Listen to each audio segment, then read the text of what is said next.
बीरबल का शैतान बच्चा। भाग एक। दरबार में हलचल। एक दिन की बात है। सम्राट अकबर अपने भव्य दरबार में दरबारियों के साथ गहन चर्चा कर रहे थे। दरबार सजा हुआ था। चांदी की दीपमालाएं जगमगा रही थीं और राजसी गंध से महकता वातावरण पूरी तरह राजकीय था।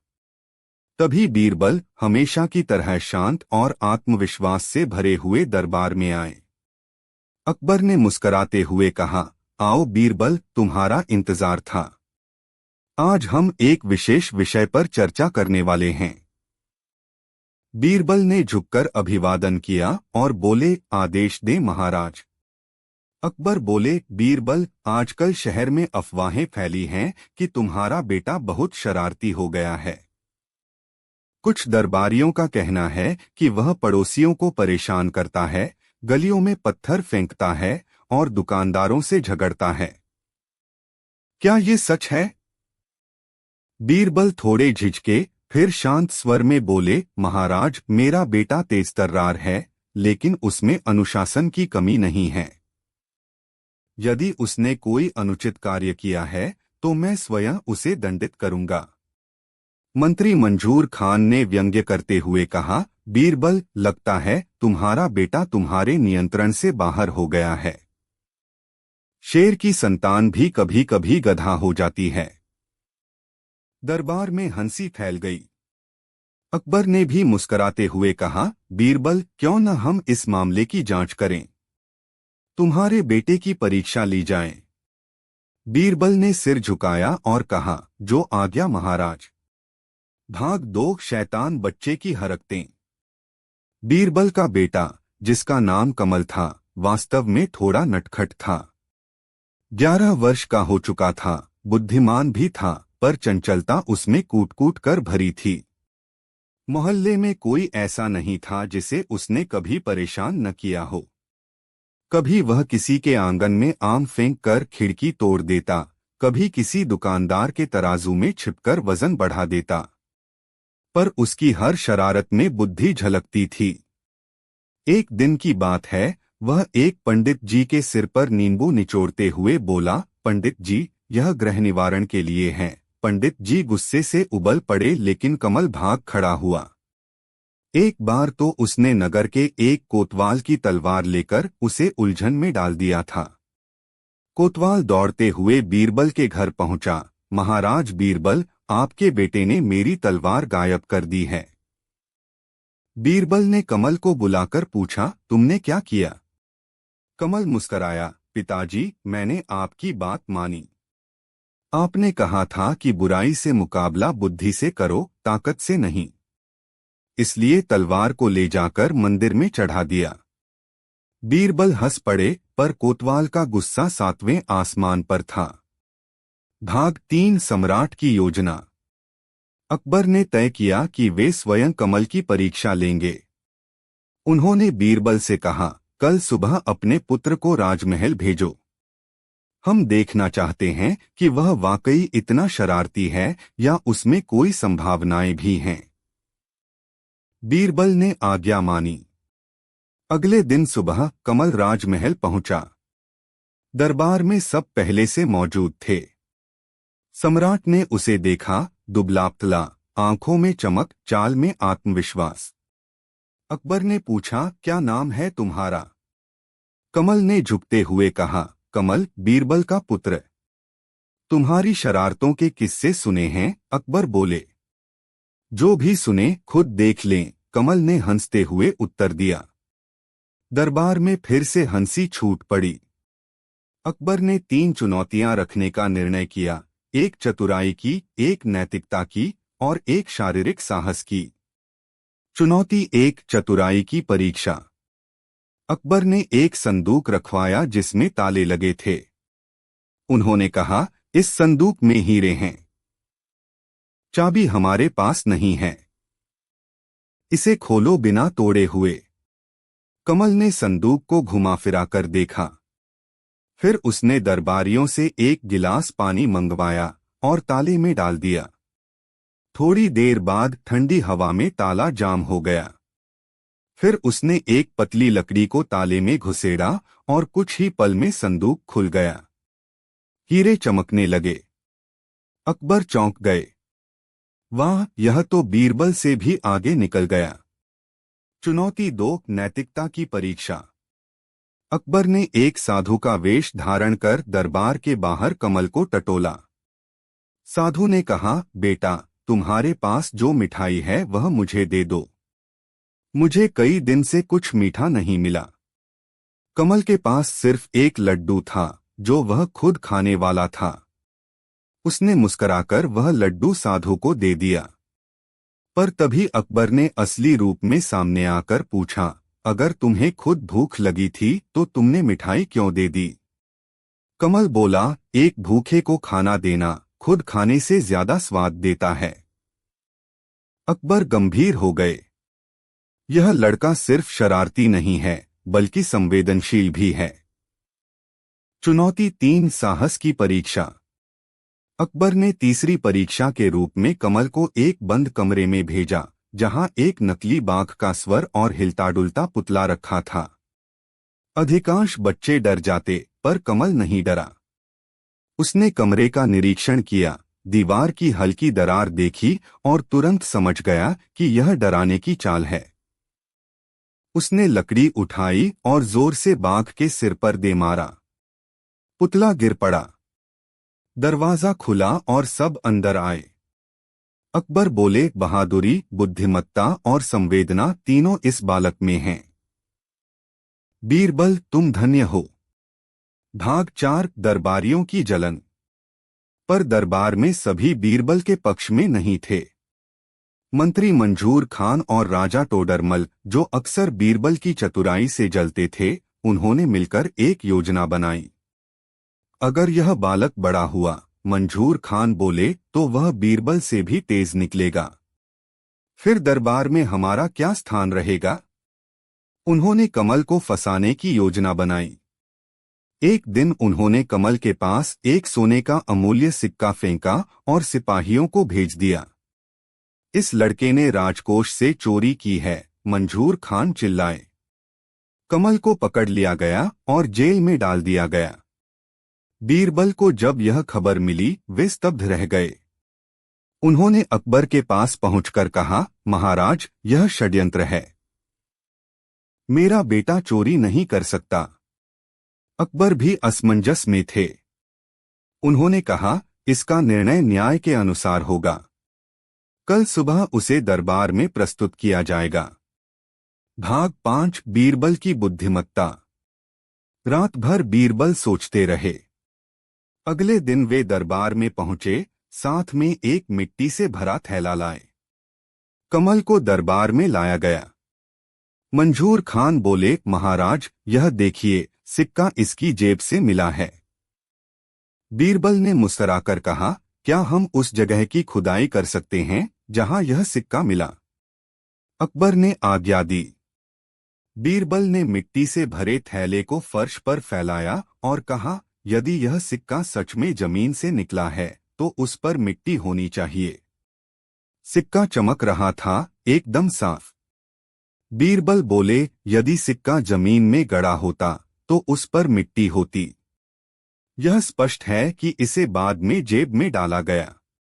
अकबर क्रोधित हुए। किसने यह षड्यंत्र किया? कमल ने कहा, मैंने मंत्री साहब को सिक्का गिराते देखा था, पर मैं जानता था कि सत्य खुद को सिद्ध करता है। अकबर ने मंजूर खान और टोडरमल को दंडित किया और कहा, बीरबल का बेटा वास्तव में बीरबल से कम नहीं। भाग 6, कमल की शिक्षा और भविष्य। इसके बाद कमल को राजा के संरक्षण में विशेष शिक्षा दी गई। बीरबल ने उसे राजनीति, न्याय, धर्म, शास्त्र और कूटनीति की शिक्षा दी। कमल ने अपनी शरारतों को नियंत्रित किया और उन्हीं ऊर्जा का उपयोग अच्छे कार्यों में करने लगा। कुछ वर्षों बाद अकबर ने उसे एक विशेष पद दिया, राज्य बालसचिव। वह बच्चों के हितों की रक्षा करता, विद्यालयों का निरीक्षण करता और समाज में सुधार के लिए योजनाएं बनाता। जनता ने उसे छोटा बीरबल नाम देना शुरू कर दिया। कहानी का शीर्षक, बीरबल। भाग एक अनोखा सवाल। मुगल दरबार में सुबह का समय था। सम्राट अकबर अपने सिंहासन पर विराजमान थे और उनके चारों ओर नवरत्नों का जमावड़ा था। लेकिन आज का दिन विशेष था। दरबार में हलचल थी, क्योंकि सम्राट अकबर के मन में एक नई जिज्ञासा जन्मी थी। अकबर बोले, बीरबल, आज मैं तुम्हें एक प्रश्न देना चाहता हूँ, ऐसा प्रश्न जो पहले कभी नहीं पूछा गया। अगर तुम इसका उत्तर देने में असफल हुए तो तुम्हें दरबार से 1 महीने की छुट्टी लेनी पड़ेगी। बीरबल मुस्कराए, महाराज, प्रश्न चाहे जितना भी कठिन हो, बीरबल उत्तर खोज ही लाएगा। अकबर ने आंखें चमकाते हुए कहा, बताओ, इस सम्राट की सल्तनत में कितने कौए हैं? दरबार में सन्नाटा छा गया। सभी दरबारी एक दूसरे को देखने लगे। यह प्रश्न तो वाकई अनोखा था। बीरबल शांत खड़े रहे, फिर बोले, महाराज, आपकी सल्तनत में कुल 2,31,412 कौए हैं। दरबार में हंसी की लहर दौड़ गई। एक मंत्री ने कहा, इतनी सटीक संख्या कैसे बताई जा सकती है? अकबर ने भी हंसते हुए पूछा, और अगर कौओं की संख्या इससे अधिक या कम हुई तो? बीरबल तुरंत बोले, तो महाराज, इसका अर्थ यह होगा कि कुछ कौए अपने रिश्तेदारों से मिलने बाहर गए हैं या बाहर से मेहमान कौए आए हैं। अकबर हंस पड़े और बोले, बीरबल, तुम्हारी चतुराई को सलाम। भाग 2 ईर्ष्यालु दरबारी और षड्यंत्र।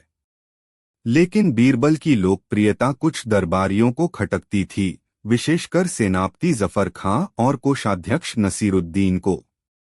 वे दोनों आपस में मिले और बीरबल को नीचा दिखाने की योजना बनाई। जफर खां ने कहा, जब तक बीरबल है, हम दरबार में कभी प्रभावशाली नहीं बन सकते। सम्राट उस पर अंधा विश्वास करते हैं। हमें ऐसा करना होगा कि उसकी साख ही मिट जाए। नसीरुद्दीन ने योजना बनाई, राजकोष से कुछ हीरे गायब कर दिए जाएं और बीरबल पर चोरी का आरोप मढ़ा जाए। दोनों ने गुप्त रूप से महल के कोषागार से 3 कीमती हीरे चुरा लिए और एक दरबारी को रिश्वत देकर बीरबल के कक्ष में रखवा दिया। अगली सुबह राजमहल में कोहराम मच गया। कोषाध्यक्ष ने सम्राट को सूचित किया, महाराज, कोषागार से 3 दुर्लभ हीरे गायब हैं। अकबर घबरा गए, किसकी हिम्मत हुई इतनी बड़ी चोरी करने की? जांच शुरू हुई। तभी एक सिपाही दरबार में दौड़ता हुआ आया, महाराज, ये हीरे बीरबल के निजी कक्ष से बरामद हुए हैं। पूरा दरबार चकित रह गया। भाग 3 बीरबल पर आरोप। अकबर स्तब्ध रह गए। उन्होंने बीरबल को दरबार में बुलवाया। बीरबल सहज भाव से आए, बिना कोई घबराहट के। अकबर बोले, बीरबल, यह सब क्या है? तुम्हारे कमरे से कोष के हीरे कैसे मिले? बीरबल ने उत्तर दिया, महाराज, मैं निर्दोष हूं। यह किसी का षड्यंत्र है। मंत्री नसीरुद्दीन ने कहा, क्या यह संयोग है कि चोरी के बाद हीरे आपके कमरे से मिले? यह सीधा संकेत है कि बीरबल ही दोषी है। अकबर गहन सोच में पड़ गए। वह जानते थे कि बीरबल ऐसा कृत्य नहीं कर सकते, लेकिन प्रमाण उनके सामने था। अकबर बोले, बीरबल, जब तक सच्चाई सामने नहीं आती, तुम्हें अपने पद से निलंबित किया जाता है और तुम्हें नगर छोड़ना होगा। बीरबल ने बिना विरोध किए सिर झुकाया, जो आज्ञा महाराज। भाग 4 बीरबल की योजना। बीरबल नगर से बाहर एक गांव में जाकर रुके। उन्होंने भेष बदल लिया, एक जटाधारी साधु का वेश धारण किया और वहीं रहकर योजना बनाने लगे। उन्हें संदेह था कि यह काम दरबार के भीतर किसी षड्यंत्रकारी का है।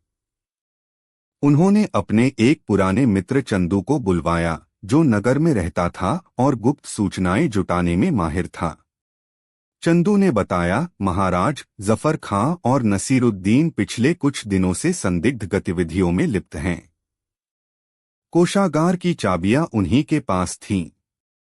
बीरबल ने एक चाल चली। उन्होंने चंदू के माध्यम से खबर फैलाई कि साधु के पास एक ऐसा पत्थर है जो चुराए गए हीरों की ओर संकेत कर सकता है। खबर जल्द ही दरबार में पहुंची। जफर खां और नसीरुद्दीन चौंक गए। भाग 5 जाल में फंसना। जफर खां ने रात के अंधेरे में साधु के पास आने की योजना बनाई। वे नहीं जानते थे कि वह साधु असल में बीरबल है। रात के तीसरे पहर जफर खां साधु के कुटिया में पहुंचा और बोला, मुनिवर, सुना है आपके पास एक ऐसा पत्थर है जो चुराए गए हीरों की पहचान कर सकता है। बीरबल ने भारी आवाज में कहा, हाँ, वह पत्थर मेरे पास है, लेकिन वह केवल चोर को ही जलता हुआ दिखाई देता है, बाकी को वह सामान्य दिखेगा। जफर खां ने पत्थर को देखा। वह एक साधारण काले रंग का पत्थर था। बीरबल ने उसे आदेश दिया, अपने साथियों को लाओ, सबकी परीक्षा होगी। अगली रात नसीरुद्दीन को भी लाया गया। बीरबल ने अंधेरे में सबको बैठाया और एक एक कर पत्थर हाथ में देने लगे। तभी बीरबल ने देखा कि जफर खां और नसीरुद्दीन दोनों पत्थर छूते ही अपने हाथ पीछे कर ले रहे हैं और पसीने से भीग रहे हैं। बीरबल बोले, सिर्फ चोरों को यह पत्थर जलता हुआ प्रतीत होता है और वह तुम दोनों हो। दोनों डर के मारे कांपने लगे और घुटनों के बल गिरकर बोले, माफ कीजिए, हमने ही षड्यंत्र रचा था। भाग 6 सम्राट के सामने सत्य। बीरबल उन्हें लेकर अगली सुबह दरबार में पहुंचे। बीरबल ने अपने असली रूप में प्रवेश किया। अकबर की आंखों में आश्चर्य और प्रसन्नता दोनों थे। बीरबल ने सारी बात विस्तार से बताई और दोनों दरबारियों का अपराध स्वीकार करवा दिया। अकबर ने क्रोधित होकर कहा, ऐसे विश्वासघाती दरबारियों को कोई दया नहीं मिलेगी। उन्होंने दोनों को राज्यद्रोह के आरोप में कारावास का आदेश दिया। अकबर फिर बीरबल की ओर मुड़े। बीरबल, तुम्हारी चतुराई, धैर्य और सत्य के प्रति निष्ठा ने एक बार फिर सिद्ध किया कि तुम इस दरबार के सबसे कीमती रत्न हो। बीरबल मुस्कराए, महाराज, सत्य को छिपाया जा सकता है, मिटाया नहीं। भाग 7 जनता की प्रतिक्रिया और सम्मान। नगर में खबर फैल गई कि बीरबल निर्दोष सिद्ध हो चुके हैं और उन्होंने चोरों को रंगे हाथ पकड़ा है। नगरवासियों ने बीरबल की जयकार की। अकबर ने नगर में विशेष उत्सव का आयोजन करवाया और बीरबल को धर्मदीप की उपाधि दी। बीरबल ने यह सम्मान विनम्रता से स्वीकार किया और बोले, महाराज, यह सम्मान सिर्फ मेरा नहीं, उन सभी का है जो सत्य के पथ पर चलते हैं। समापन। इस घटना के बाद अकबर ने बीरबल से पूछा, बीरबल, तुमने साधु का रूप क्यों लिया? बीरबल बोले, महाराज, जब कोई व्यक्ति ताकतवर होता है तो सच्चाई खुद को उसके सामने प्रकट नहीं करती, लेकिन जब हम सामान्य हो जाते हैं तो लोग खुलते हैं। अकबर गंभीर हो गए, तुम केवल एक मंत्री नहीं, एक शिक्षक हो बीरबल। और इस तरह एक बार फिर बीरबल ने अपनी चतुराई और निष्ठा से सम्राट का विश्वास जीत लिया। कहानी शीर्षक, बीरबल और चतुर भिखारी। अकबर बीरबल की दीर्घ कथा। प्रस्तावना। बादशाह अकबर का दरबार चतुर, समझदार और विद्वान लोगों से भरा रहता था, पर उनमें सबसे तेज, सबसे बुद्धिमान और सबसे प्रिय था बीरबल। बीरबल की चतुराई के किस्से पूरे हिंदुस्तान में मशहूर थे। एक बार बादशाह अकबर को बीरबल की बुद्धि की एक और परीक्षा लेने की सूझी, पर इस बार मामला जरा अलग था। इस बार चुनौती स्वयं बादशाह की ओर से नहीं, बल्कि एक चालाक भिखारी की ओर से आई थी। भाग 1 एक रहस्यमयी भिखारी की दस्तक।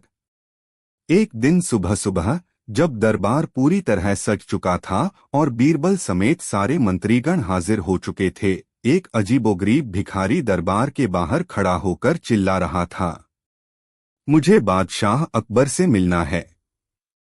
मेरे पास उनके लिए एक चुनौती है। यदि दरबार में कोई सच्चा बुद्धिमान है तो मेरा प्रश्न हल करे। सैनिकों ने पहले तो उसे भगाने की कोशिश की, पर भिखारी अड़ा रहा। अंततः खबर दरबार तक पहुंची। अकबर ने सिपाही से कहा, उसे दरबार में लाओ। यदि वह इतनी जिद कर रहा है तो कुछ खास बात अवश्य होगी। भिखारी दरबार में आया। उसके कपड़े फटे हुए थे, दाढ़ी बढ़ी हुई थी, पर उसकी आंखों में चमक थी। वह किसी आम भिखारी की तरह नहीं दिखता था। अकबर बोले, बताओ कौन हो तुम और क्या चाहते हो? भिखारी ने कहा, मैं एक साधारण भिक्षुक नहीं, बल्कि दूर देश का एक शिक्षित ब्राह्मण हूँ। वर्षों से ज्ञान की खोज में घूमता रहा हूँ। आज यहाँ आया हूँ कि देखूं क्या बीरबल वास्तव में उतना ही बुद्धिमान है जितना कहा जाता है। अकबर ने मुस्कुराकर कहा, तुम्हें बीरबल की परीक्षा लेनी है? भिखारी ने सिर हिलाया, हाँ, पर यदि बीरबल मेरी चुनौती हल नहीं कर पाए तो मैं दरबार से कुछ स्वर्ण मुद्राएं लेकर लौटूंगा। बीरबल ने उत्तर दिया, अगर तुम्हारी चुनौती वास्तव में कठिन हुई और मैं हार गया तो मैं स्वयं तुम्हें स्वर्ण मुद्राएं दूंगा। पर अगर तुम हार गए तो फिर? भिखारी बोला, तो मैं जीवन भर बीरबल की चतुराई का प्रचार करूंगा। अकबर ने यह प्रस्ताव स्वीकार किया। सब उत्सुक थे कि भिखारी क्या प्रश्न लाया है। भाग 2, रहस्यमयी प्रश्न। भिखारी बोला, मेरी चुनौती सीधी नहीं बल्कि एक कहानी के रूप में है। सुनिए ध्यान से। एक गांव में 3 भाई रहते थे, राम, श्याम और मोहन। तीनों खेतों में काम करते थे। एक दिन उन्हें खेत में एक संदूक मिली। संदूक में 3 वस्तुएं थीं, एक हीरा, एक रोटी और एक पुराना पत्र। पत्र में लिखा था, ये तीनों वस्तुएं 3 अलग-अलग लोगों की हैं, लेकिन एक ही आदमी इनका सच्चा मालिक है। अब प्रश्न ये है, वह एक सच्चा मालिक कौन है और क्यों? दरबार में सन्नाटा छा गया। प्रश्न जटिल था, एकदम अनोखा। अकबर ने बीरबल की ओर देखा, अब तुम्हारी बारी है, बीरबल। सोचो और उत्तर दो। बीरबल मुस्कराए और बोले, मुझे एक दिन का समय चाहिए। भिखारी बोला, स्वीकार है, पर उत्तर त्रुटिहीन होना चाहिए। भाग 3, बीरबल की खोज। बीरबल दरबार से बाहर आए और सीधे अपने अध्ययन कक्ष में चले गए। उन्होंने तीनों वस्तुओं, हीरा, रोटी और पत्र के प्रतीकों पर ध्यान दिया। हीरा धन का प्रतीक, रोटी भूख और परिश्रम का, पत्र ज्ञान या रहस्य का। बीरबल ने सोचा, तीनों वस्तुएं अलग प्रतीक हैं, लेकिन जब पत्र कहता है कि तीनों का मालिक एक ही है तो यह प्रतीकात्मक उत्तर है। फिर उन्होंने विचार किया कि तीनों भाई कौन हैं, क्या वे प्रतीक हैं? क्या वे वास्तविक व्यक्ति हैं? तभी उन्हें ध्यान आया, यह प्रश्न केवल बौद्धिक नहीं, दार्शनिक भी है। उन्हें कुछ समझ आने लगा। भाग 4, उत्तर का दिन। अगले दिन दरबार फिर सजा। भिखारी अपनी पुरानी मुस्कान के साथ आया। अकबर बोले, बीरबल, क्या तुम्हारा उत्तर तैयार है? बीरबल मुस्कराए, जी हाँ महाराज। वे बोले, तीनों वस्तुएं, हीरा, रोटी और पत्र 3 जीवन की अवस्थाओं का प्रतीक हैं। हीरा उस व्यक्ति का है जो धन के पीछे भागता है। रोटी उस व्यक्ति की है जो भूख, परिश्रम और जीवन की मूलभूत आवश्यकताओं के लिए जीता है। पत्र उस व्यक्ति का है जो ज्ञान और विचारों के पीछे जाता है। तीनों में से जो व्यक्ति इन तीनों को समेटता है, अर्थात जो संतुलन से जीता है, वही सच्चा मालिक है। और इन तीनों का मालिक वही हो सकता है जो न केवल धन चाहता है, न केवल रोटी और न केवल ज्ञान, बल्कि सबका संतुलन चाहता है। इसलिए इन तीनों का सच्चा मालिक वही व्यक्ति है जिसने ये तीनों वस्तुएं छोड़ी ताकि बाकी दुनिया इनका अर्थ समझ सके। और वह व्यक्ति है ज्ञानी। भिखारी की आंखें फैल गईं। वह चुपचाप कुछ देर देखता रहा, फिर बोला, बीरबल, तुमने न केवल उत्तर दिया बल्कि मेरे प्रश्न के पीछे का अर्थ भी खोज निकाला। तुमने मेरा भ्रम तोड़ दिया। मैं हार गया। अकबर ने ताली बजाई। वाह बीरबल, तुमने फिर साबित किया कि कोई भी तुम्हारी बुद्धि के सामने नहीं टिक सकता। भाग 5 भिखारी का रहस्य। भिखारी ने मुस्कुराकर कहा, अब समय आ गया है कि मैं अपना असली परिचय दूं। मैं वास्तव में भिखारी नहीं हूं, बल्कि दक्षिण के राजा वीरनाथ का दूत हूं। पूरा दरबार स्तब्ध रह गया। भिखारी क्या कहें, दूत ने आगे कहा, हमारे राजा को बीरबल की बुद्धिमत्ता पर संदेह था। उन्होंने मुझे भिक्षुक बनाकर यहाँ भेजा था ताकि परख सकें कि जो प्रसिद्धि बीरबल को मिली है क्या वह सच्ची है या नहीं। अकबर मुस्कराए, अब उन्हें जवाब मिल गया होगा। दूत ने कहा, राजा वीरनाथ स्वयं आकर बीरबल से मिलना चाहते हैं। अकबर बोले, हम उनका स्वागत करेंगे और बीरबल की प्रशंसा अब दूर दूर तक और भी फैलेगी। भाग 6 समापन और एक और तोहफा। राजा वीरनाथ कुछ दिन बाद स्वयं दरबार में आए और बीरबल को सम्मानित किया। उन्होंने बीरबल को एक स्वर्ण मुद्राओं से भरा पात्र और एक हस्तलिखित पत्र भेंट किया। जो राजा ज्ञान से चलता है वह सम्राट होता है, और जो मंत्री सत्य से चलता है वह अमर होता है। बीरबल ने विनम्रतापूर्वक धन्यवाद दिया और बोले, महाराज, यह सम्मान मेरे लिए नहीं, उस सत्य के लिए है जिसे हम सब खोजते हैं अपने अपने हीरों, रोटियों और पत्रों में। निष्कर्ष। बीरबल की यह परीक्षा केवल ज्ञान या चतुराई की नहीं थी, बल्कि जीवन के गूढ़ अर्थों को समझने की थी।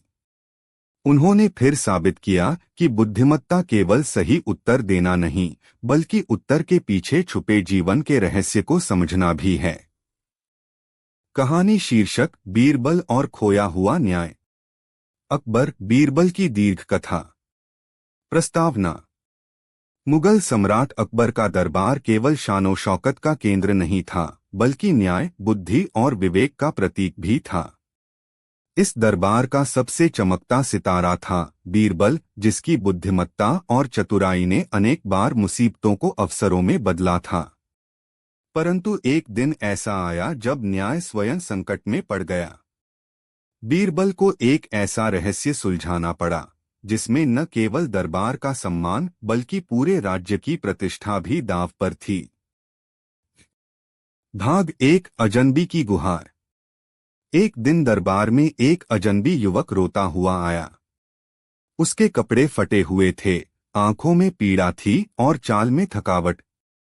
वह सीधा सम्राट अकबर के सिंहासन के सामने जा गिरा और बोला, महाराज, मेरे साथ बहुत बड़ा अन्याय हुआ है, कृपया मेरी सहायता करें। अकबर ने इशारे से उसे उठाया और पूछा, कहो, तुम्हारे साथ क्या हुआ है? युवक बोला, मेरा नाम गोपाल है। मैं बंगाल से व्यापार करने आया था। दिल्ली पहुंचते ही मेरी मुलाकात एक स्थानीय व्यापारी से हुई, सेठ हरिराम। उसने मुझे आमंत्रित किया कि मैं उसके साथ साझेदारी करूं। हमने मिलकर व्यापार किया और अच्छा लाभ भी हुआ। लेकिन कल सुबह जब मैं उसके घर गया तो उसने मुझे पहचानने से ही इनकार कर दिया। उसने कहा कि मैं कोई साझेदार नहीं, बस एक नौकर हूं। उसने मेरा सारा धन और सामान अपने पास रख लिया। दरबार में खुसर फुसर होने लगी। अकबर ने क्रोधित होकर पूछा, क्या कोई प्रमाण है कि तुम सच बोल रहे हो? गोपाल ने सिर झुका लिया, नहीं महाराज, व्यापार मौखिक समझौते पर ही हुआ था, कोई लिखित कागज नहीं है। लेकिन मैं ईश्वर की सौगंध खाता हूं, मैं झूठ नहीं बोल रहा। अकबर ने बीरबल की ओर देखा और कहा, बीरबल, यह मामला तुम्हें सौंपता हूं। तुम्हें 7 दिनों के भीतर सत्य का पता लगाना होगा। भाग 2 बीरबल की जांच। बीरबल ने तुरंत काम शुरू किया। सबसे पहले उन्होंने गोपाल से सेठ हरिराम के बारे में सारी जानकारी ली। कहाँ मिला, किस दिन से व्यवसाय शुरू हुआ, कितने सामान का व्यापार हुआ, लाभ का अनुमान क्या था। फिर वे स्वयं साधारण वेश में सेठ हरिराम की दुकान पर पहुंचे और कुछ सामान खरीदा। बातचीत में उन्होंने जानबूझकर कहा, कहते हैं आप साझेदारी में व्यापार नहीं करते। सेठ मुस्कराया, कौन मूर्ख साझेदारी करता है, मुझे अकेले व्यापार करना पसंद है। बीरबल ने आगे कहा, पर सुनने में आया कि हाल ही में एक बंगाली युवक के साथ व्यापार किया आपने। हरिराम ने हंसकर कहा, वह मेरा नौकर था, उसने मुझसे चोरी की थी, इसलिए मैंने उसे भगा दिया। बीरबल ने मन ही मन सोचा, यह व्यक्ति झूठ बोल रहा है, लेकिन बिना सबूत मैं कुछ नहीं कर सकता। भाग 3 पहला जाल।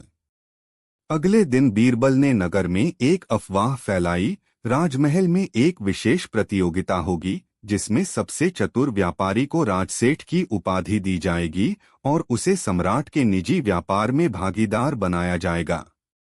यह खबर हर व्यापारी के कानों तक पहुंची। सेठ हरिराम भी लालच में आ गया।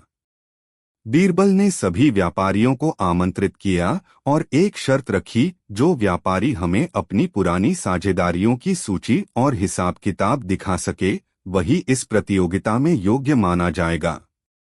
हरिराम भी अपनी दुकान से पुरानी बही खाताएं लेकर पहुंचा। बीरबल ने ध्यान से सबके दस्तावेज देखे और हरिराम से पूछा, क्या तुम्हारे पास साझेदारी का कोई उदाहरण है।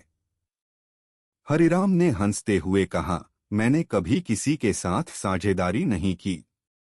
बीरबल ने मुस्कुराकर गोपाल को दरबार में बुलवाया और कहा, क्या इस व्यक्ति को पहचानते हो। गोपाल ने सिर हिलाया, हाँ, यह वही है जिसने मुझे लूटा। हरिराम फिर बोला, यह झूठा है महाराज, मैं इसे नहीं जानता।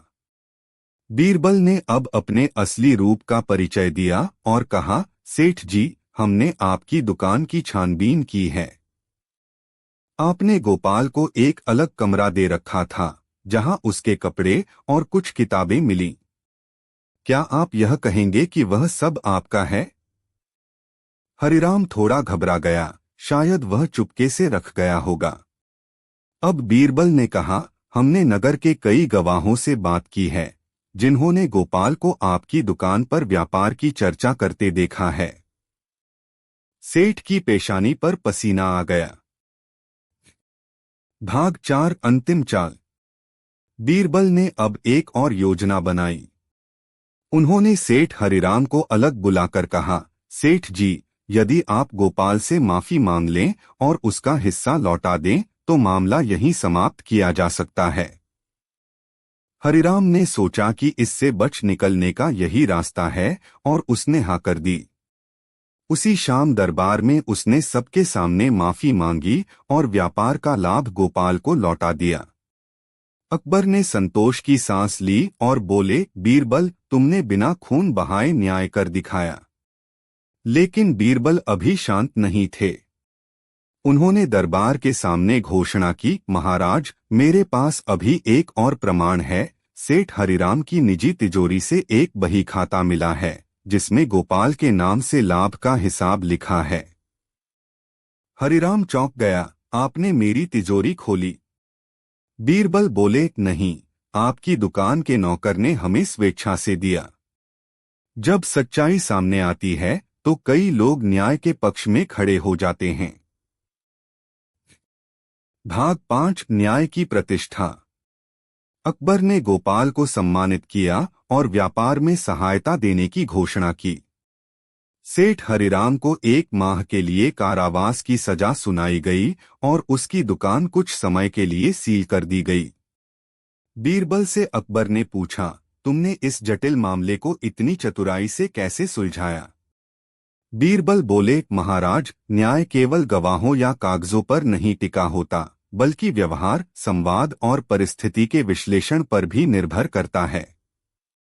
अकबर बोले, आज तुमने एक बार फिर दिखा दिया कि तुम न केवल चतुर बल्कि सच्चे न्यायाधीश भी हो। भाग 6 जनता की सीख।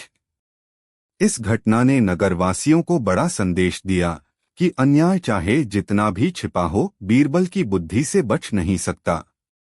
गोपाल जैसे कई व्यापारी जो बिना प्रमाण के शोषित होते थे, अब उन्हें विश्वास हो गया कि सम्राट और बीरबल न्याय के प्रहरी हैं। बीरबल ने एक दिन बादशाह से कहा, महाराज, यदि हम केवल गवाहों और सबूतों पर निर्भर रहें तो कई पीड़ित कभी न्याय नहीं पा सकेंगे।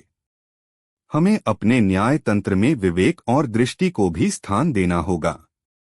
अकबर ने सहमति में सिर हिलाया और कहा, बीरबल, जब तक तुम इस दरबार में हो, मुझे न्याय की चिंता नहीं। समापन। बीरबल और खोया हुआ न्याय की यह कथा हमें यह सिखाती है कि न्याय केवल अदालतों और दस्तावेजों का विषय नहीं है, बल्कि यह सत्य, विवेक और समझदारी की परख भी है। बीरबल जैसे व्यक्ति समाज के लिए प्रकाश स्तंभ होते हैं, जो अंधकार में भी सत्य का मार्ग दिखाते हैं। कहानी शीर्षक, बीरबल और रहस्यमयी वसीयत। अकबर बीरबल की एक लंबी नैतिक व रोचक कथा। प्रस्तावना। मुगल सम्राट अकबर का दरबार भारतवर्ष में न्याय, बुद्धिमत्ता और चातुर्य के लिए प्रसिद्ध था। वहां की सबसे बड़ी हस्ती थे बीरबल। बीरबल केवल एक दरबारी नहीं, बल्कि एक ऐसा व्यक्तित्व थे जिनकी बातों में तर्क, बातों में विनोद और निर्णयों में अद्वितीय विवेक होता था। आज हम आपको एक ऐसी ही कहानी सुनाने जा रहे हैं जब बीरबल को एक रहस्यमयी वसीयत की गुत्थी सुलझानी पड़ी। यह मामला इतना पेचीदा था कि अकबर का पूरा दरबार भी असमंजस में पड़ गया। लेकिन जहां बाकी चुप हो जाए, वहां बीरबल बोलते हैं और निर्णायक उत्तर लेकर आते हैं। भाग 1, दरबार में आई उलझन। एक सुबह जब बादशाह अकबर दरबार में पधारे, तभी एक प्रतिष्ठित नगरवासी सेठ धर्मदास भारी चिंता के साथ आया और बोला, महाराज, मेरी सहायता कीजिए। मेरे बड़े भाई सेठ विष्णुदास का पिछले सप्ताह देहांत हो गया। उनकी मृत्यु के बाद मुझे एक पुरानी वसीयत मिली है जिसमें लिखा है कि उनकी संपत्ति तीनों बेटों में बराबर बांटी जाए, लेकिन एक शर्त के साथ। अकबर ने रुचि लेकर पूछा, क्या शर्त थी? धर्मदास बोला, वसीयत में लिखा है कि तीनों पुत्रों को एक एक बर्तन दिया जाए। एक में चावल, एक में चांदी और एक में स्वर्ण भरे हों। और जो पुत्र सबसे ईमानदार और सच्चा होगा, उसी को पूरी संपत्ति दी जाए। पूरा दरबार यह सुनकर चौंक गया। अकबर ने आगे पूछा, तो तुम्हारे भाई ने संपत्ति बांटने की बजाय एक परीक्षा रखी? जी हाँ महाराज, धर्मदास बोला, लेकिन समस्या यह है कि हम कैसे तय करें कि तीनों में सबसे सच्चा कौन है? तीनों बेटे संपत्ति के दावेदार हैं और तीनों स्वयं को ईमानदार बता रहे हैं। कोई सबूत नहीं। बादशाह अकबर ने बीरबल की ओर देखा और कहा, बीरबल, यह मामला तुम्हें सौंपता हूं। देखो तो कौन है सच्चा बेटा। भाग 2, तीनों बेटों से मुलाकात। बीरबल ने उस दिन तीनों पुत्रों को बुलाया। वे थे, एक विनय सबसे बड़ा, शांत स्वभाव का, पर कुछ अधिक लालची प्रतीत होता था। 2 सत्यव्रत मध्य पुत्र, संयमित और विचारशील। 3 चंचल सबसे छोटा, बोलने में चतुर पर अत्यधिक महत्वाकांक्षी। बीरबल ने तीनों से अलग अलग मुलाकात की और उनसे यह पूछा, अगर तुम्हें पूरी संपत्ति मिल जाए तो क्या करोगे? विनय ने कहा, मैं व्यापार बढ़ाऊंगा और पिताजी की संपत्ति को 4 गुना करूंगा। सत्यव्रत ने कहा, मैं उसका एक हिस्सा दान करूंगा, एक परिवार के लिए रखूंगा और बाकी से कृषि कार्य करूंगा। चंचल ने कहा, मैं सबसे पहले अपने भाइयों को कुछ न देकर अलग घर बसाऊंगा। वे खुद कमा सकते हैं। बीरबल ने बातों में ही तीनों की प्रवृत्तियां पहचान लीं। लेकिन यह निर्णय के लिए पर्याप्त नहीं था। भाग 3, 3 बर्तन और एक चाल।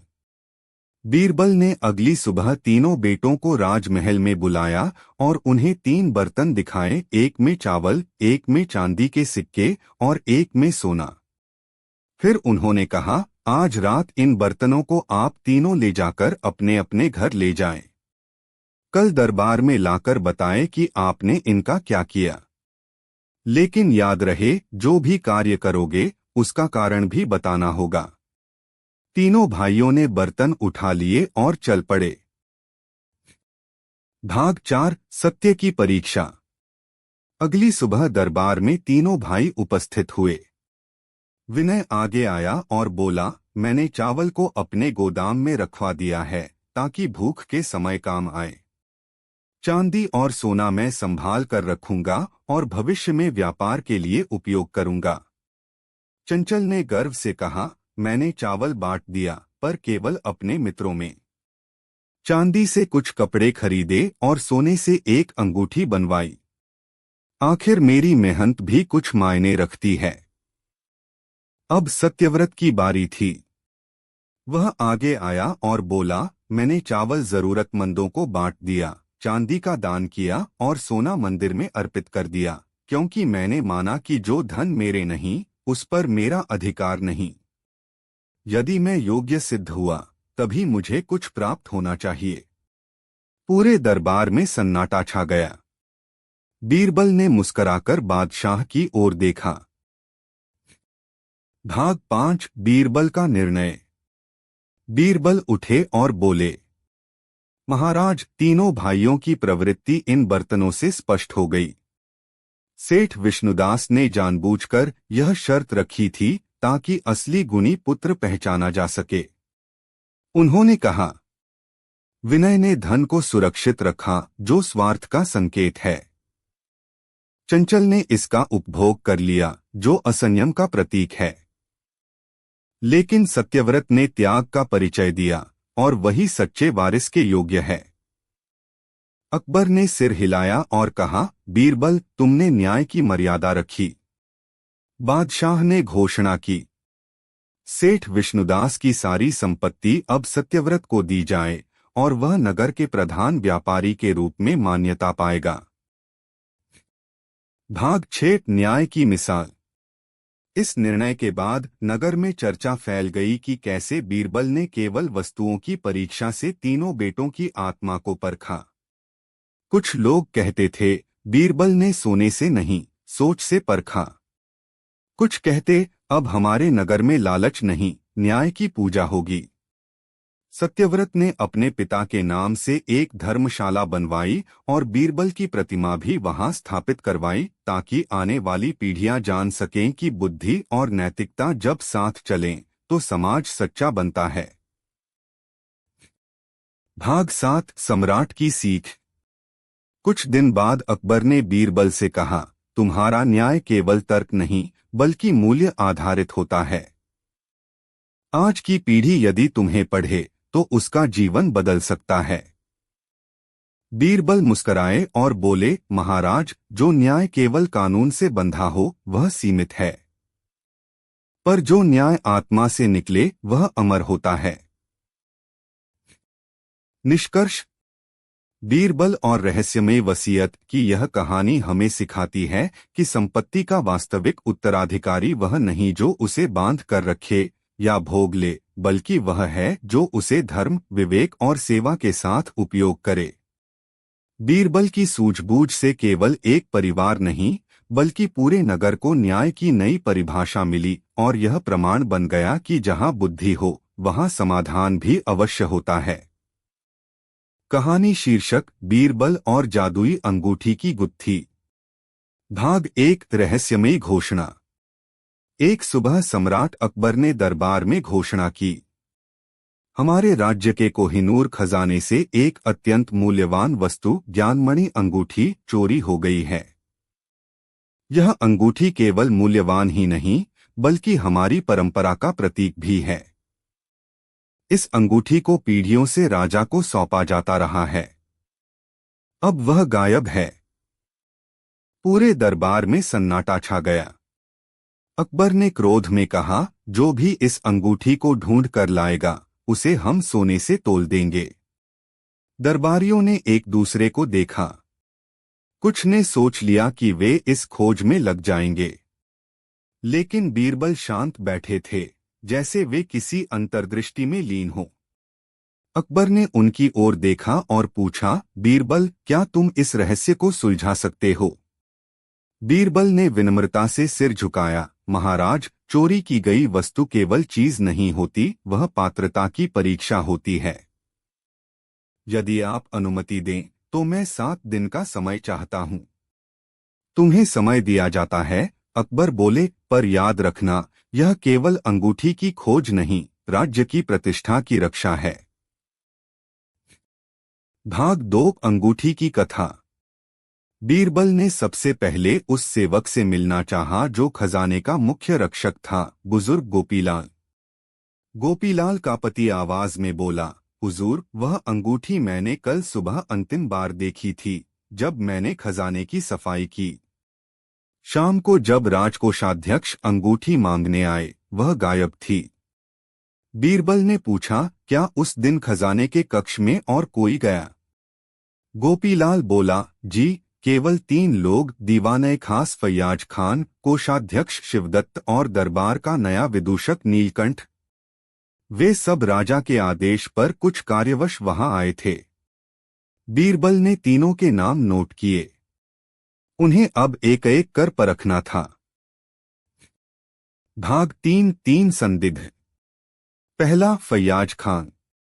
फैयाज खान एक चतुर लेकिन कुछ अहंकारी मंत्री थे।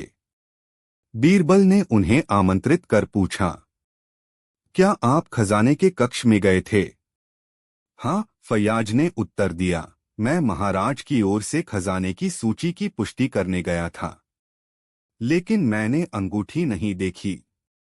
बीरबल ने देखा कि उसके हाथ में एक नई अंगूठी थी। उन्होंने ध्यान दिया, वह सोने की थी, पर ज्ञानमणि नहीं। दूसरा, शिवदत्त। शिवदत्त कोषाध्यक्ष थे, विनम्र और अनुशासित। वे बोले, मैं केवल दैनिक सूची देने गया था, अंगूठी को मैंने नहीं छुआ, मेरे पास समय ही नहीं था।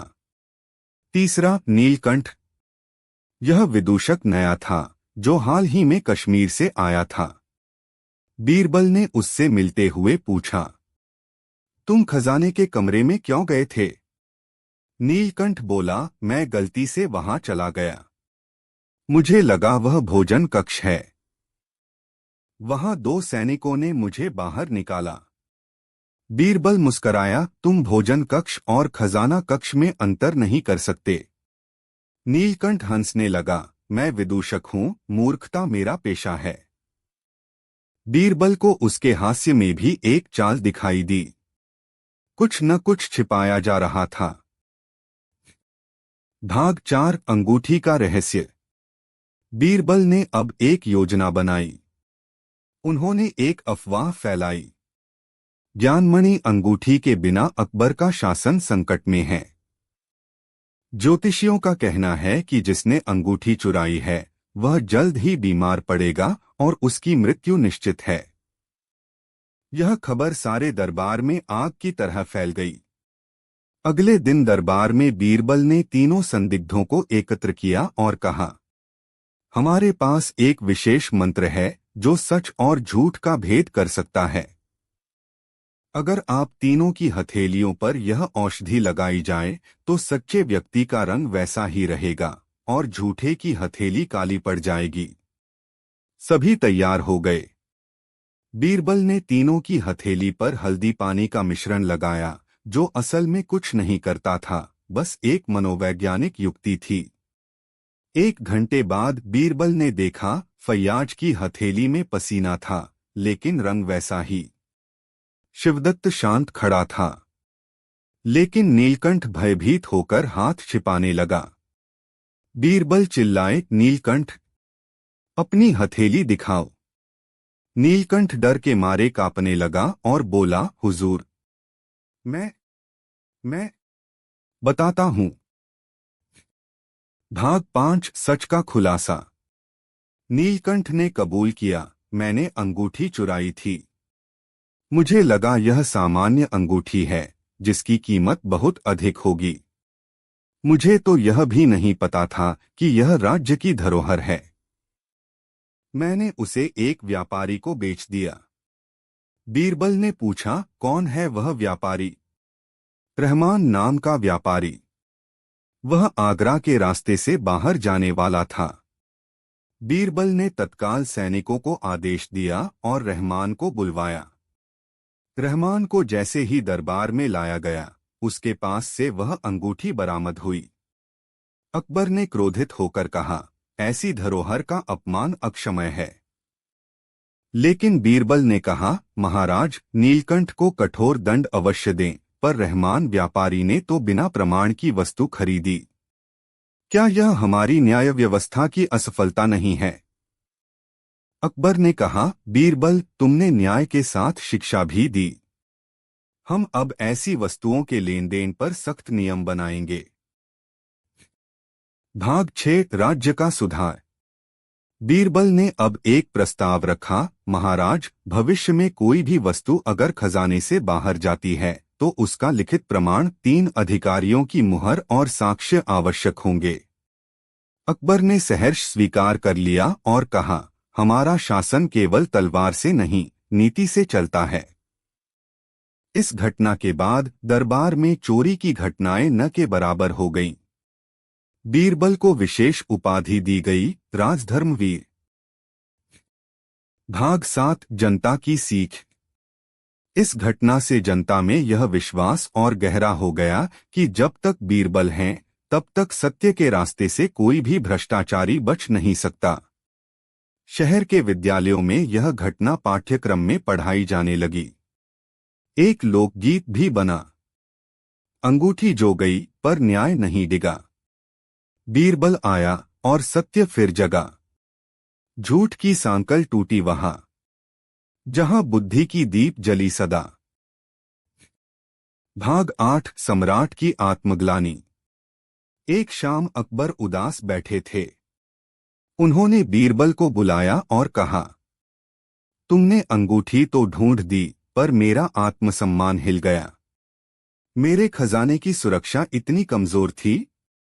बीरबल बोले, महाराज, अंगूठी का खोना एक संकेत था कि कोई भी व्यवस्था यदि नित्य परीक्षण न करे तो वह धीरे धीरे कमजोर हो जाती है।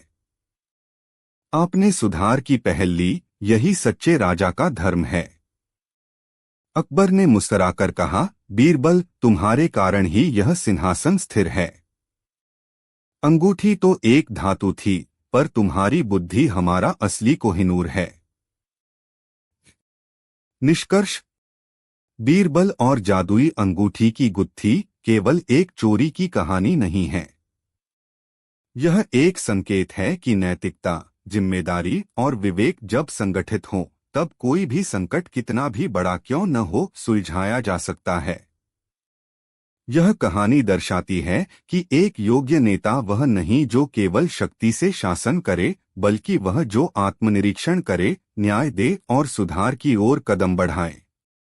बीरबल जैसे मंत्री केवल सलाहकार नहीं होते, वे संस्कृति के संवाहक होते हैं।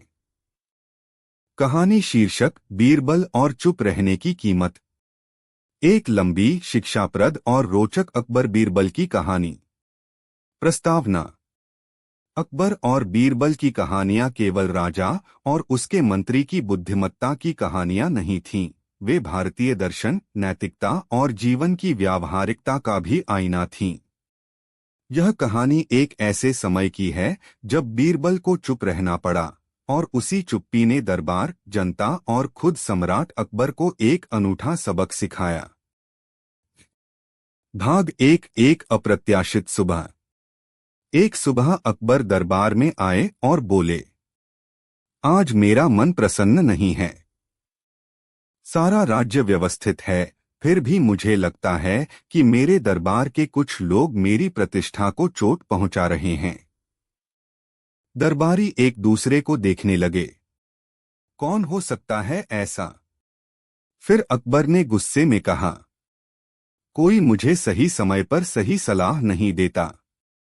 केवल बीरबल ही मेरी बात समझता है। लेकिन आज मैं बीरबल से भी नाराज हूं। बीरबल चुपचाप खड़े रहे। उन्होंने कुछ नहीं कहा। अकबर ने पूछा, बीरबल, क्या तुम भी अब केवल मौन रहकर बातें टालते हो? बीरबल ने शांत स्वर में कहा, महाराज, कभी कभी मौन सबसे बड़ी सलाह होती है। अकबर को यह बात चुभ गई। उन्होंने कहा, यदि ऐसा है तो अगले 7 दिन तुम केवल मौन रहोगे, एक शब्द भी नहीं बोलोगे। अगर एक शब्द भी निकला तो तुम्हें दरबार से निष्कासित कर दिया जाएगा। बीरबल ने बिना कुछ कहे सिर झुका दिया। भाग 2, बीरबल का मौन व्रत। बीरबल अगले दिन दरबार में आए चुपचाप। अकबर ने जानबूझकर कई पेचीदा मामले रखे जहां बीरबल की चतुराई की जरूरत थी, लेकिन बीरबल केवल हाथ जोड़कर मौन रहते। दरबारी हंसने लगे। लगता है बीरबल की बुद्धि अब मौन हो गई है। मगर अगले कुछ दिन बीरबल का मौन पूरे दरबार और नगर में चर्चा का विषय बन गया। भाग 3, अजीब अजीब फरियादी। अब बीरबल से मिलने कई अजीब लोग आने लगे। एक पहला मामला सेठ गोविंद का। एक व्यापारी दरबार में रोता हुआ आया और बोला, महाराज, मेरी पत्नी दिन रात बीरबल की बातें करती है। अब जब वह चुप हैं तो वह मुझसे बोलने लगी है। कृपया बीरबल को फिर से बोलने दीजिए। अकबर मुस्कराए, तो क्या बीरबल का चुप रहना तुम्हारे वैवाहिक जीवन को सुधार रहा है? व्यापारी बोला, हाँ महाराज, मैं पहली बार अपनी पत्नी की आवाज सुन रहा हूं। दूसरा मामला धोबी और सैनिक का झगड़ा। धोबी और सैनिक दरबार में आए। धोबी बोला, महाराज, इस सैनिक ने मुझसे कपड़े धुलवाए लेकिन पैसा नहीं दिया। सैनिक बोला, मैंने नहीं कहा था कि कपड़े धो दो। मैंने तो कहा था कि बारिश आ रही है, कपड़े उतार लो। अकबर ने बीरबल की ओर देखा। बीरबल चुप। उन्होंने कागज पर चित्र बनाया, एक सैनिक और एक बाल्टी। अकबर ने अनुमान लगाया, इसका मतलब सैनिक ने धोने को कहा। फिर बीरबल ने दूसरा चित्र बनाया, बादल और छाता। ओह, अब समझा। अकबर बोले, तुम कहना चाहते हो कि दोनों की बात में भ्रम है और दोनों को एक दूसरे की बात स्पष्ट समझनी चाहिए थी। बीरबल ने मुस्कराकर सिर हिलाया। अकबर अब चकित थे। बीरबल बोल नहीं रहे, फिर भी अपनी बात कह रहे थे। भाग 4, दरबारियों की साजिश। बीरबल की चुप्पी से कुछ दरबारी परेशान थे, विशेषकर मंत्री रघुनाथ लाल और कवि सूरनारायण। वे अकबर से ईर्ष्या की भावना रखते थे कि बीरबल को इतना सम्मान क्यों मिलता है। रघुनाथ लाल ने सूरनारायण से कहा, अब समय आ गया है कि हम बीरबल की जगह किसी और को मंत्री बना दें। सूरनारायण बोला, अगर हम राजा को यह दिखा दें कि बीरबल की चुप्पी से राज्य का नुकसान हो रहा है तो वह स्वयं उन्हें हटा देगा। दोनों ने मिलकर राज्य में एक झूठी अफवाह फैलाई कि बीरबल के चुप रहने से विदेशी व्यापारी डर गए हैं और वे व्यापार बंद करने वाले हैं। एक दिन दरबार में उन्होंने कहा, महाराज, कल सुल्तानपुर के व्यापारी बोले, यदि बीरबल से हमें उत्तर नहीं मिला तो हम सौदागरियों का करार तोड़ देंगे। अकबर ने चिंता में सिर हिलाया। उन्होंने बीरबल की ओर देखा, लेकिन बीरबल अभी भी चुप। उन्होंने केवल एक शीशा उठाया और उसमें सूरज की किरणें दिखाईं। अकबर समझ नहीं पाए। बीरबल ने फिर एक कागज पर एक चित्र बनाया, व्यापारी, तराजू और 2 नकली सिक्के। अब अकबर को समझ आया, बीरबल कहना चाहते हैं कि यह अफवाह नकली है और इसका वजन सच्चाई से नहीं, स्वार्थ से है। उन्होंने रघुनाथ लाल और सूरनारायण को पकड़वाया। जांच करने पर सच्चाई सामने आ गई, उन्होंने ही अफवाह फैलाई थी। अकबर ने कहा, तुम लोग तो बोलते रहे, पर बीरबल ने बिना बोले सत्य दिखा दिया। भाग 5, संकट की घड़ी। एक रात एक सैनिक दौड़ता हुआ महल में आया। महाराज, सीमा पर एक छोटा सा पड़ोसी राज्य हमला करने की योजना बना रहा है। उन्होंने संदेश भेजा है, अगर 2 दिन में बीरबल को नहीं हटाया गया तो युद्ध होगा। अकबर ने दरबार बुलाया। अब संकट था, बीरबल चुप थे और राजा को मार्गदर्शन चाहिए था। अकबर ने बीरबल को बुलाया और कहा, अब बहुत हुआ बीरबल, मैं आदेश वापस लेता हूं। बोलो, तुम्हारी क्या सलाह है? बीरबल ने हाथ जोड़े और बोले, महाराज, यदि आपने धैर्य न खोया होता तो यह संकट अभी तक सुलझ गया होता, परंतु आपने मेरे मौन को मेरी कमजोरी समझा। अकबर ने सिर झुका लिया। मुझे क्षमा करो बीरबल। बीरबल बोले, इस राज्य का दुश्मन बाहर नहीं, भीतर के शक और अहंकार में छिपा है। बीरबल ने फिर शांत स्वर में योजना समझाई। हम शांति का संदेश भेजेंगे, पर गुप्त रूप से अपने सीमांत गांवों को सैन्य प्रशिक्षण देंगे। हमारे सैनिक नहीं, ग्रामीण युद्ध रोकेंगे बिना खून बहाए। अकबर ने योजना स्वीकार की। 2 सप्ताह में सब कुछ शांति से सुलझ गया। भाग 6, चुप्पी का पुरस्कार। 1 महीने बाद अकबर ने भरे दरबार में कहा, मैंने बीरबल को चुप कराया, यह सोचकर कि वह मौन रहकर कुछ नहीं कर पाएंगे। पर उन्होंने यह साबित किया कि चुप्पी तब तक कमजोरी नहीं होती जब तक उसमें विचार और उद्देश्य जीवित हो। उन्होंने बीरबल को मौन मंत्री की उपाधि दी और राजकोष से उन्हें 1000 अशर्फियां भेंट की। बीरबल बोले, महाराज, जो मौन होता है वह भीतर से विचारशील होता है, लेकिन जो बिना सोचे बोलता है वह केवल शोर करता है। भाग 7, जनता की सीख। बीरबल की चुप्पी की कहानी पूरे राज्य में फैल गई। लोग अब समझने लगे थे कि कभी कभी मौन रहकर ही हम बहुत कुछ कह सकते हैं। गांवों में एक कहावत बन गई, जो मौन में बोले वह बीरबल, जो शोर में बोले वह केवल दरबारी। राज्य के विद्यालयों में इस घटना को पाठ्यक्रम में जोड़ा गया। बालकों को सिखाया गया, चुप रहना तब तक बुद्धिमानी नहीं जब तक वह उद्देश्य से न हो। भाग 8, अंत और संदेश।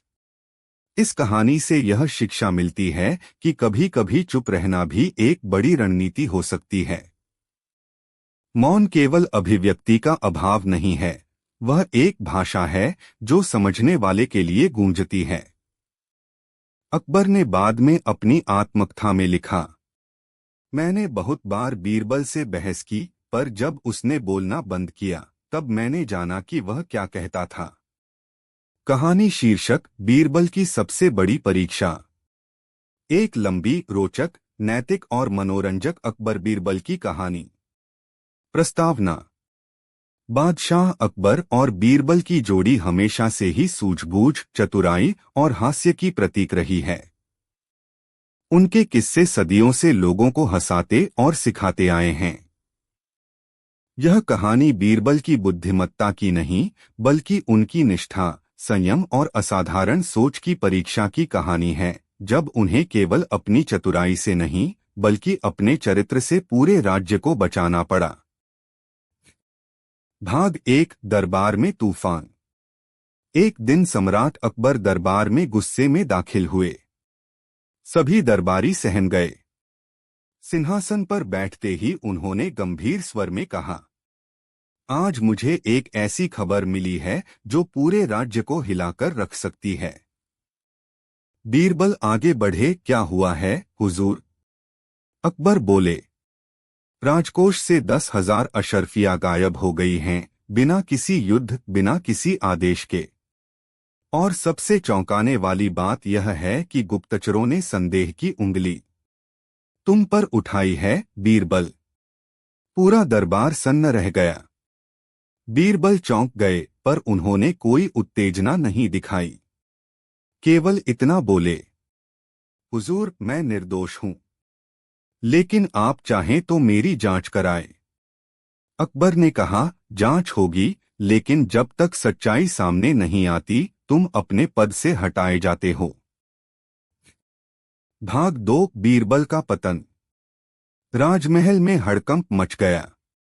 बीरबल को महल से बाहर निकाल दिया गया। उनका सामान जब्त कर लिया गया। जनता चकित थी। जो राजा का सबसे विश्वासपात्र था वही अब संदिग्ध बन गया। कुछ दरबारी, खासकर राजा का नवनियुक्त मंत्री जलालुद्दीन और धनलोलुप व्यापारी सेठ हरिदास, इस फैसले से बहुत प्रसन्न थे।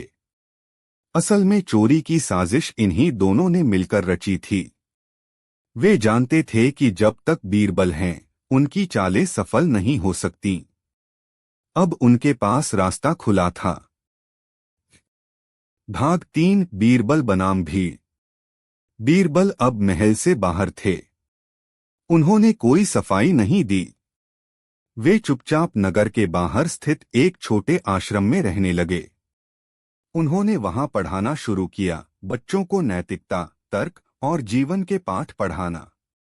एक दिन एक बालक ने पूछा, गुरुजी, जब आप निर्दोष हैं तो चुप क्यों हैं? बीरबल मुस्कराए, जब न्याय अंधा हो जाए तो सत्य को शोर नहीं, धैर्य चाहिए होता है। भाग 4 दरबार की गड़बड़ी।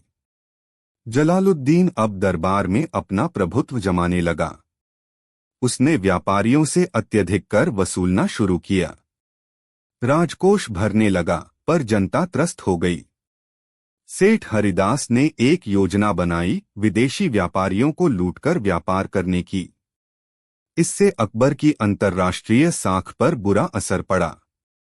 दरबार में ईमानदार दरबारी चुप थे, पर भीतर ही भीतर सबको बीरबल की याद आने लगी। भाग 5 बच्चों की योजना। बीरबल के पढ़ाए कुछ तेज बुद्धि बालकों ने एक दिन एक योजना बनाई।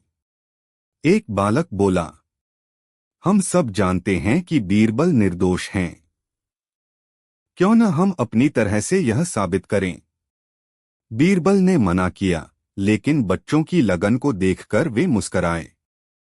ठीक है, पर हर कदम सोच समझकर रखना। भाग 6 बीरबल की गुप्त रणनीति। बीरबल ने चुपचाप अपनी जांच शुरू की, बिना किसी को बताए। वे नगर के पुराने व्यापारी रजिस्टर, सैनिकों के भुगतान रजिस्टर और लेखा विभाग के गुप्त कोड वाली किताबों की खोज में लग गए। उन्होंने पाया कि चोरी एक ही दिन नहीं, बल्कि 3 हफ्तों में धीरे धीरे की गई थी, ताकि किसी को शक न हो। और खास बात, हर भुगतान उस समय हुआ था जब अकबर नगर भ्रमण पर थे, और तभी जलालुद्दीन कार्यकारी सलाहकार बनता था। अब बीरबल को सबूत चाहिए था। भाग 7 बच्चों का बहादुरीपूर्ण मिशन। बीरबल ने बच्चों को एक विशेष कार्य सौंपा। राजमहल के लेखाकार रमेश से गुप्त रूप से राजकोष के पुराने रजिस्टर मंगवाने का। 3 बच्चों ने रात के अंधेरे में रमेश से मुलाकात की। रमेश, जो पहले से ही जलालुद्दीन से नाराज था, सहमत हो गया। बच्चे चुपचाप एक गाड़ी में बैठाकर वे दस्तावेज आश्रम लाए। बीरबल ने एक एक कागज को पढ़ा, तारीखें मिलाईं, हस्ताक्षर मिलाए और सच्चाई सामने थी। भाग 8 दरबार में वापसी। अगले दिन बीरबल बिना कोई सूचना दिए दरबार पहुंच गए, लेकिन इस बार सामान्य वेशभूषा में, एक आम नागरिक की तरह। अकबर ने चौंक कर देखा, बीरबल, तुम यहाँ क्यों आए हो? बीरबल बोले, हुजूर, केवल एक सत्य दिखाने। उन्होंने 3 बालकों को बुलाया, जिनके पास दस्तावेज थे। बीरबल ने हर पृष्ठ, हर दिन का लेखा पेश किया, और अंत में वह रजिस्टर खोला जिसमें जलालुद्दीन के हस्ताक्षर थे, जिनमें चोरी की राशि को किसान सहायता और अतिरिक्त खर्च दिखाकर छुपाया गया था। अकबर के आंखें खुल गईं। उन्होंने गुस्से में जलालुद्दीन को घूरा, क्या यह सच है? जलालुद्दीन घबरा गया। सेठ हरिदास भागने की कोशिश करने लगा, पर पकड़ा गया।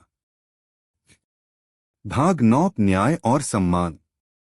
अकबर ने तुरंत दोनों को कारागार में डालने का आदेश दिया और फिर बीरबल की ओर देखा। बीरबल, मैंने तुम पर विश्वास न कर गलती की। आज तुमने केवल अपनी बेगुनाही नहीं बल्कि राज्य की गरिमा को भी वापस लाया। बीरबल मुस्कराए। हुजूर, राज्य की रक्षा तलवार से नहीं, सत्य और संयम से होती है।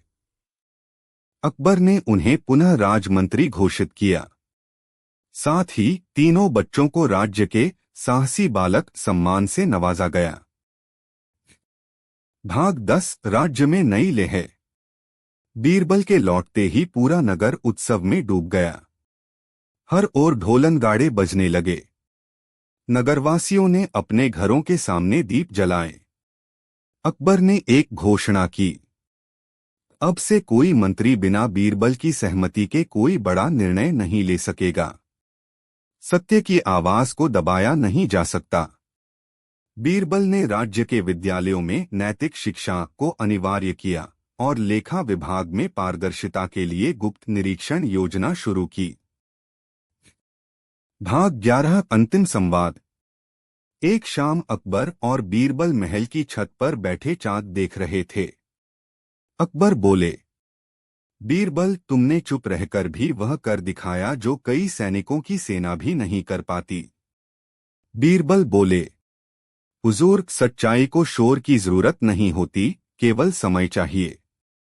अकबर ने मुस्कराकर कहा, तुम केवल मेरे मंत्री नहीं, मेरे अंतरात्मा की आवाज हो।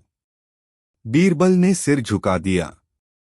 उनके लिए यही सबसे बड़ा पुरस्कार था। नैतिक शिक्षा।